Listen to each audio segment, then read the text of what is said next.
मंगलवार है, कितना मंगल कुछ ही देर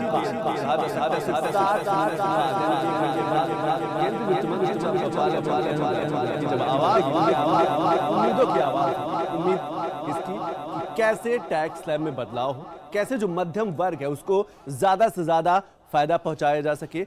आवाज ये गूंजेगी कि कैसे डिफेंस सेक्टर को कैसे और मजबूत किया जा सकता है। इसके साथ साथ तीसरी बड़ी अर्थव्यवस्था का जो सफर है उसको और कितनी मजबूती के साथ आगे बढ़ाया जा सकता है। सुबह 11 बजे बजट पेश करेंगे। अभी की बड़ी खबर आ रही, वित्त मंत्री निर्मला सीतारमण, और इस समय वित्त मंत्री कहा जा सकता है कि बस अब से कुछ ही देर बाद बजट पेश होने वाला है। और ये जो बजट होगा, उम्मीदों का बजट। उम्मीद इस बात की कि जिस तरीके से प्रधानमंत्री मोदी ने पहले ही कहा था कि तीसरी बार सरकार बनी है, 3 गुना ताकत के साथ काम किया जाएगा। तीसरी बड़ी अर्थ, लगातार 7वीं बार बजट पेश करने वाली देश की पहली महिला वित्त मंत्री होंगी, इसीलिए आधी आबादी को उम्मीदें भी ज्यादा हैं। राष्ट्रपति को बजट की कॉपी सौंपकर संसद पहुंची वित्त मंत्री निर्मला सीतारमण, यानी कि पार्लियामेंट यानी कि संसद पहुंच चुकी है वित्त मंत्री। अब से कुछ ही देर बाद एक आवाज जो देश को कहा जा सकता है इंतजार है।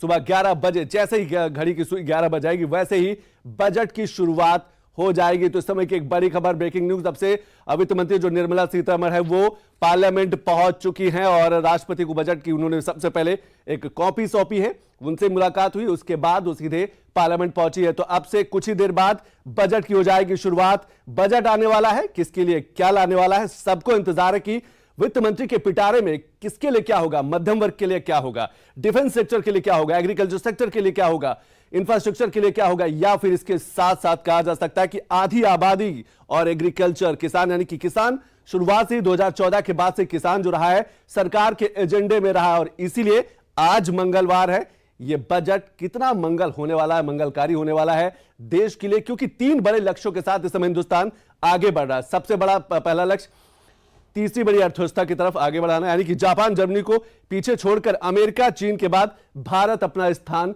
बनाना चाहता है, पहला सबसे बड़ा लक्ष्य। दूसरा सबसे बड़ा लक्ष्य कि $5 ट्रिलियन इकोनॉमी के लक्ष्य के साथ हिंदुस्तान पिछले कई वर्षों से चल रहा है, यानी कि अपनी जीडीपी को भी बढ़ाना चाहता है। और तीसरा सबसे बड़ा लक्ष्य जो 2047 का तिरंगा होगा, जो हिंदुस्तान का तिरंगा होगा, वो विकसित भारत का तिरंगा होगा, यानी कि विकसित राष्ट्र कहलाएगा 2047 का वो जो सपना है। और उस सपने में ये बजट कितनी बड़ी भूमिका निभाएगा, ये अब से कुछ ही देर बाद, यानी कहा जा सकता है सिर्फ 1 घंटे बाद वो तस्वीर सामने साफ हो जाएगी। और हर एक लाइन, हर एक शब्द हम आपको बताएंगे, सुनाएंगे कि किस सेक्टर के लिए, चाहे वो रेलवे की बात करें, कौशल विकास की बात करें, एग्रीकल्चर की बात करें, हेल्थ की बात करें, टूरिज्म की बात करें, मध्यम वर्ग के लिए, क्योंकि सबसे ज्यादा निगाहें और नजरें जो होती हैं मध्यम वर्ग पर टिकी होती है। मध्यम वर्ग की भी बजट पर टिकी होती है कि उनके लिए क्या कुछ, उनके जेब में कितना पैसा बचने वाला है, कितना टैक्स स्लैब में बदलाव होने वाला है। हमारे साथ खास मेहमान भी जुड़ेंगे, एक बड़ा पैनल हमारे साथ जुड़ेगा। हमारे साथ मनोज अग्रवाल जी हैं, देश के जाने माने अर्थशास्त्री हैं। मनोज जी, आपका बहुत बहुत स्वागत। आपकी हम शुरुआत करेंगे, लेकिन AR/VR के माध्यम से कुछ आंकड़े देख लेते कि भारत की अर्थव्यवस्था का जो सफर रहा है, 2017 की बात करें, 18 की बात करें, 20 की बात करें, 23 तक बात करें, क्योंकि तीसरी बड़ी अर्थव्यवस्था का लक्ष्य अगर भारत लेकर चला, आप देख सकते हैं 2007 में $1 ट्रिलियन इकोनॉमी का भारत की अर्थव्यवस्था रही है। लेकिन अब धीरे धीरे कैसे 2023 तक, 2014 की बात करें तो $2 ट्रिलियन, लेकिन कैसे अब इससे जापान और जर्मनी को पीछे करना है।